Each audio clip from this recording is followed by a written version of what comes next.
What would you do if the very people you trusted the most stabbed you in the back? What would you do if the friends you laughed with, the ones you thought had your back, turn out to be the ones who broke you? This is my story. It happened last semester. It was my very first semester in new school. I had just transferred, nervous and excited, ready for a fresh start.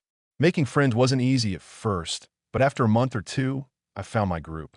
We were hanging out, laughing, eating together, and slowly building what I thought was trust. And then there was her, a girl in the group who caught my heart without even trying. I fell for her. Hard. I told a couple of friends about it. Not the whole group, just two people I felt I could trust with my life. I believed they'd keep it between us. But secrets in high school, they never stay secrets for long. Word got around, and she eventually found out. I confessed my feelings. I stood there, heart racing, palms sweating, hoping for the impossible. And she said, "I don't feel the same way." Her words stung, but I respected her honesty. She was kind about it. She didn't mock me, didn't make me feel stupid, but still my heart ached. Even after she said no, my feelings didn't magically disappear. I still liked her. I still looked at her when she laughed. I still hoped that maybe, just maybe, things would change. But then, something else started gnawing at me. I noticed one of the guys in our group. He was always around her, always leaning in, always a little too close. Too many jokes, too much attention, too much interest. At first, I told myself I was paranoid, that I was just overthinking because of how I felt. But deep down, my gut whispered, something isn't right. So I shared my concerns with two other friends. I said, "Hey, doesn't it feel like he's way too into her?" They laughed it off. They told me, "Don't worry about it. You're imagining things." I tried to let it go. I really did. But the thought wouldn't leave me. One weekend, we planned to hang out in someone's dorm room. Everyone was supposed to come, drink, talk, just chill. But I had plans. I was meeting old friends from my previous school. They lived about 45 minutes away, across the state line. So I drove out, excited to see familiar faces again. I stayed there from Saturday to Sunday. We had fun. We laughed, played games, watched stupid movies. It felt good to be back with people who knew me before all this new school drama. But then, at 4:30 in the morning, my phone buzzed. A text message from one of my new friends. It said, "Hey, something's going on with her and him. You need to know." My stomach dropped. I sat there staring at the screen, heart pounding. Another girl in our group also got a similar message. She liked the same guy I had been suspicious about. And now she was heartbroken too, because he wasn't just messing with one girl's feelings. He was playing with both of us. The whole situation exploded, but I wasn't there to see it. I was still away, trying to pretend everything was fine. I had plans to go to a Phillies game with my old friends. I told myself, don't panic yet. Wait until you're back. Hear the whole story. When I returned Sunday evening, the group was exhausted. Everyone looked drained, like they'd been through a storm. They told me, "We'll explain everything tomorrow after class." I couldn't sleep that night. I tossed and turned, imagining every possible scenario. Had she chosen him? Had they lied to my face? Was everything I thought I had with this group fake? Monday came, and after classes, they sat me down. They told me everything, every detail, every whisper, every betrayal, and I felt my chest tighten with every word. They said she wanted to apologize to me directly. That gave me a little comfort. At least she cared enough to acknowledge what happened. So that evening, we decided to confront them. We gathered in someone's dorm room, waiting. The tension was thick. No one spoke. We all just waited for him to walk in. Finally, the door opened. He walked in like nothing was wrong, like he hadn't just blown up the entire group. I thought maybe he would sit down, look me in the eye, and say, "I'm sorry." That's all I wanted, a genuine apology. But that's not what I got. Instead, he started deflecting, making excuses, lying, over and over again. We call him out on everything. We sat there for 2 hours, grilling him, demanding answers. He twisted his words, tried to make himself the victim. It was pathetic. Finally, she spoke up. The girl I liked. She looked me in the eyes and said, "I'm sorry." And I believed her. Her apology was real. She wasn't cruel. She wasn't manipulative. She truly meant it. But him? His apology was hollow. It was like he was saying, "I'm sorry I got caught. Now I'm sorry I hurt you." I could see it in his eyes. There was no remorse, no guilt, just annoyance that he had to sit there and take it. After that night, the group cut him off. Even the girl I liked stopped talking to him. He was done. But when I went back to my room, I broke. I collapsed on my bed and cried. I cried harder than I had in years. Because it wasn't just about her. It wasn't just about him. It was about betrayal. It was about realizing someone I thought was a friend had stabbed me in the back. And the pain of that was unbearable. The next morning, I woke up with swollen eyes. I barely slept. Every time I closed my eyes, I replayed the conversation from the night before. His fake apology. Her sincere one. The way everyone sat in silence, waiting for something real from him that never came. I dragged myself out of bed, exhausted. Part of me wanted to skip class entirely. Part of me wanted to hide. But I forced myself to go. Walking into the hallway, I felt like the whole campus knew. Like every eye was on me. Of course, no one really did. But betrayal makes you paranoid. It makes you feel exposed. At lunch, I sat with the group. The energy was different. Awkward. Quiet. Everyone kept glancing at me, like they were waiting to see if I'd break again. Finally, one friend leaned in and whispered, "How are you holding up?" I forced a smile. I'm fine. But I wasn't. I was anything but fine. After lunch, I caught her alone. The girl I liked. I had no more. I had to hear it from her directly. So I asked, why him? Why did you even? She looked down. Her voice was soft. I don't know. It just happened. I didn't mean to hurt you. Part of me wanted to scream. Part of me wanted to say, you knew exactly what you were doing. But I couldn't. Because even though she hurt me, I still cared about her. That was the cruelest part. Caring about someone who broke you. She continued, I shouldn't have let it go that far. I should have told you sooner. I am sorry. Her words were heavy, but they sounded real. And I believed her again. That was my weakness. I wanted to believe. I wanted to believe not everyone was against me. Later that evening, the group met up again without him. The mood was lighter this time, but the wound was still fresh. One friend said, we're done with him. He's out. He doesn't deserve this group. Everyone nodded in agreement. But deep down I wondered, would cutting him off really fix the damage? Or was it already too late? That night, lying in bed, I stared at the ceiling. My thoughts spiraled. What if I had been there that weekend? Would it still have happened? Did they take advantage because I wasn't around? Was I too trusting? Too naive? I hated myself for even thinking it. Because the truth was simple. He betrayed me. She hurt me. And no amount of rewinding the weekend could change that. The next few days were strange. He walked around campus like nothing happened. Like he didn't just destroy friendships. But the stares he got from us, he felt them. I know he did. One afternoon, I ran into him outside the dining hall. It wasn't planned. I was walking out. He was walking in. For a moment, we locked eyes. He gave me this fake half smile like we were still cool. Like he thought time would heal it all. I stopped. I looked at him and said, don't. His smile dropped instantly. I walked away. I didn't know him anything. The more I thought about it, the angrier I got. Not just at him, but at myself. For trusting him.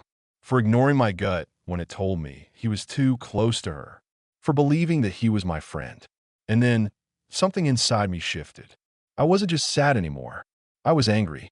And that anger gave me strength. I decided I wasn't going to let him control the way I felt. He wanted me broken. But I wasn't going to stay broken. A few nights later, I was hanging out with the group again. We were trying to move on. Laugh. Joke. Pretend like things were normal. But someone brought him up. He texted me. One of them said, he wants to clear the air. I rolled my eyes. Clear the air? He had his chance. 2 hours. He wasted it lying. Everyone agreed. But then another friend said, what if he actually means it this time? And I snapped. Mean it? He doesn't care. He never cared. He's just sorry he got caught. The room went silent. Everyone stared at me. I realized my voice was shaking. My hands were trembling. But I didn't care. I was done being quiet. I was done pretending. He betrayed me. He betrayed all of us. And if anyone wants to forgive him, go ahead. But I'm not. The silence was heavy. But slowly heads nodded. They knew I was right. Later that night, the girl texted me. Her message said, I know you're hurting. I'm sorry again. I really am. I stared at the screen for a long time. Part of me wanted to reply.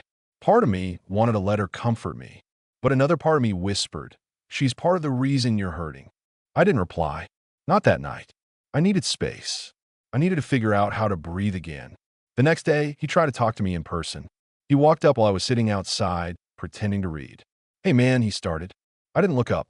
I just wanted to say, I closed my book and cut him off. You already said it, and it meant nothing. His mouth opened, but no words came out. For the first time, he didn't have an excuse. He just stood there, speechless. And I walked away. That was the last real conversation I ever had with him. The days turned into weeks, but the wound didn't heal.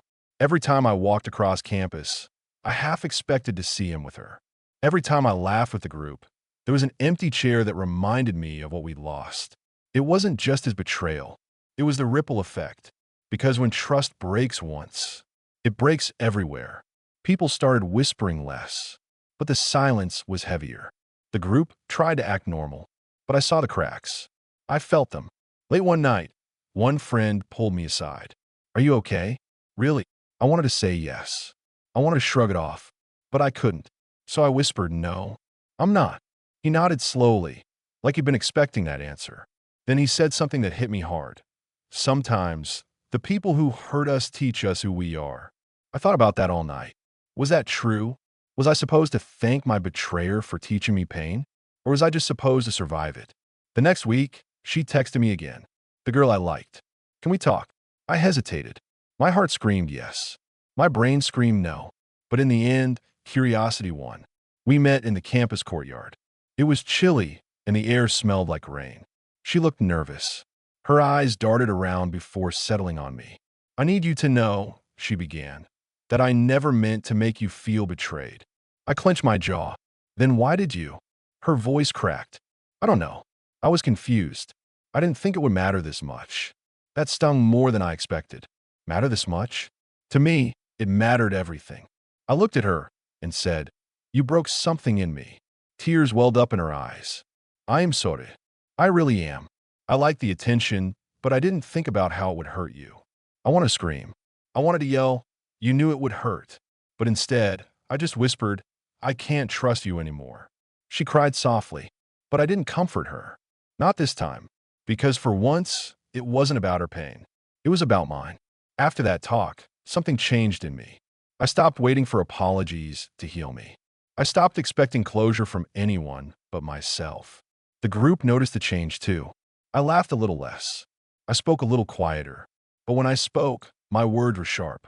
One night, we were all sitting in the dorm, trying to play cards. Someone joked, at least things aren't as bad as that weekend. Everyone laughed awkwardly. But I didn't. I set my cards down and said, don't joke about that. It wasn't funny. The room went silent. No one argued. No one disagreed. Because deep down they knew the scar was still fresh. That night, lying in bed, I thought about everything. About how quickly trust had been built and how quickly it had been destroyed. And then I asked myself the scariest question. What if this happens again? What if every new friend is just another liar waiting for their chance? That fear sat heavy in my chest. But then I remembered what my friend said. Sometimes the people who hurt us teach us who we are. And maybe he was right, because I wasn't the same person anymore. I wasn't naive. I wasn't blind. I saw people more clearly now. The next time I saw him, the betrayer, he was alone, sitting outside, scrolling through his phone. No group around him. No laughter. Just silence. For a moment, I almost felt sorry for him. Almost. But then I remembered the lies. The excuses. The smirk when he thought he could get away with it. And I walked right past him without a word. Because he wasn't my problem anymore. The group never let him back in. We cut him out completely. But the damage lingered. And I realized something. Betrayal doesn't end when the betrayer leaves. It stays with you. It haunts you. It shapes you. And maybe that's the worst part of all. Time kept moving, but I was still stuck. Classes changed. Seasons shifted. But that night haunted me like it happened yesterday. Sometimes I caught myself zoning out in the middle of a lecture. Not listening to the professor. Not taking notes. Just replaying his lies in my head. The way he shrugged. The way he twisted the story. The way his apology sounded emptier than silence. I clenched my fists under the desk just thinking about it. One day, after class, a friend pulled me aside. He looked nervous. Hey, don't get mad. But he texted me again. I froze. What did he say? He wants to come back. He says he's changed. He says we overreacted. My blood boiled. Overreacted? He betrayed us. He betrayed me. And now he thinks we were too harsh. My friend sighed. I'm not saying I believe him, but people deserve second chances, right? I stared at him like he'd lost his mind. Second chances are for mistakes, not betrayals. The words hung heavy in the air. For the first time, I realized not everyone in the group saw it the way I did. Some wanted to forgive. Some wanted to forget. But I couldn't. I wouldn't. Later that week, the girl texted me again. Can we talk one more time? I didn't want to, but I also couldn't resist. So we met in the library, late at night when it was almost empty. She sat across from me, fidgeting with her sleeves. I feel like you hate me, she whispered. I shook my head. I don't hate you, but I can't trust you. Her eyes filled with tears. I've been trying to prove I'm not like him, that I care, but you won't let me. Her words cut deep, because part of me still cared about her. Part of me still wanted to forgive her, but the scar was too fresh. So I said, you're not him, but you stood next to him, and that hurt just as much. She wiped her eyes, nodding slowly. I understand. I wish things could go back to the way they were. I looked down at the table, my voice barely a whisper. They can't. Silence stretched between us. And for the first time, I think she finally understood. The group kept drifting. We still hung out, but it wasn't the same. Sometimes people joked again, sometimes they laughed. But there was always that shadow in the room. One night, someone said, remember when all of us used to hang out, before all the drama? Everyone went quiet, because none of us wanted to admit the truth. It would never be the same again. One friend tried to lighten the mood. Maybe someday we'll all laugh about it. I looked him dead in the eye. No, I'll never laugh about betrayal. The room fell silent again, and I knew they all felt it too, even if they didn't want to say it out loud. As weeks turned into months, I slowly learned something. The pain didn't go away, but I got stronger. I stopped checking my phone at night, waiting for apologies. I stopped hoping for closure from people who didn't care enough to give it. I started finding my own closure by talking to the friends who stayed, by focusing on the people who didn't betray me, by reminding myself that one person's betrayal didn't define me. The last time I ever saw him, it was spring. He was walking alone across campus. No friends, no laughter, just silence following him like a shadow. He looked at me for a second. I looked back, but I didn't stop. I didn't wave. I didn't speak, because he wasn't part of my story anymore. He was just a chapter, a dark one, but a chapter one had survived. That night, I sat in my room, thinking about everything. The betrayal, the lies, the tears, and I realized something. It still hurt, but it didn't control me anymore. It didn't own me. I owned it. It was part of me now, and maybe that was okay. Time heals, or at least, that's what everyone says. But the truth? Time doesn't heal. It just teaches you how to live with scars. I carried mine every day. At first, I tried to hide it, pretend I was fine, smile when people asked, say, I'm good when they checked in. But inside, I was still broken, still bleeding, still replaying everything that happened. And then, slowly, I stopped. Not because the pain was gone, but because I realized pain was part of life. And pretending it didn't exist only made it worse. One night, sitting in my room with nothing but silence, I finally spoke the truth out loud. He betrayed me. The words echoed. For the first time, I didn't choke on them. I didn't feel like the world was ending. I just felt free. Admitting it gave me power. Because once you name your pain, it loses control over you. The friends who stayed became family. They weren't perfect. We still fought. We still had bad days. But they never betrayed me. And that was enough. We built something new out of the wreckage. Not the same as before, but stronger. Because it wasn't based on convenience. It wasn't based on habit. It was based on choice. The choice to stay. The choice to support. The choice to forgive small mistakes, but never ignore deep wounds. That's when I realized real friendship isn't about never hurting each other. It's about never choosing betrayal. There's a difference.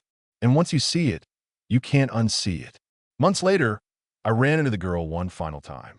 She stopped me in the hallway, her eyes tired but softer than before. Hey, she said. Hey, I replied. We stood there, awkward silence hanging between us. Then she asked, Do you still hate me? I shook my head. I never hated you. She looked surprised. Really? Yeah. I just couldn't trust you anymore. And trust is everything to me. Her lips trembled like she wanted to say something, but she didn't. Finally, she nodded. I understand. I hope someday you can trust someone again. I smiled faintly. I already do, just not the same way as before. That was the last time we ever spoke. No dramatic ending. No closure speech. Just two people who once mattered to each other, parting ways for good. For a long time, I thought betrayal was the worst thing that could ever happen. But looking back, I realized it was also one of the most important. Because it showed me who I really was. It stripped away illusions. It forced me to grow. Before, I trusted blindly. I thought loyalty was automatic, that friends would always be there. But now, I trust with awareness. I give loyalty carefully, and I don't mistake proximity for loyalty ever again. That doesn't make me colder. It makes me wiser, because betrayal doesn't just break you. It rebuilds you, piece by piece, stronger than before. Sometimes late at night, I think about him. Not with anger, not with sadness, just curiosity. Where is he now? Does he regret it? Does he even remember? I'll never know. And maybe I don't need to, because his choices shaped him. And mine shaped me. My story isn't about him. It's about me. About surviving. About learning. About becoming someone who can look betrayal in the eye and still stand tall. So if you've ever been betrayed by a friend, a partner, or anyone you trusted, remember this. It hurts because it mattered. But it doesn't have to define you. It can refine you. And maybe one day, you'll look back at your scars and realize they're not signs of weakness. They're proof you survived. And that survival, that's strength, that's power, that's you. The story doesn't end with betrayal. It ends with you standing stronger than ever.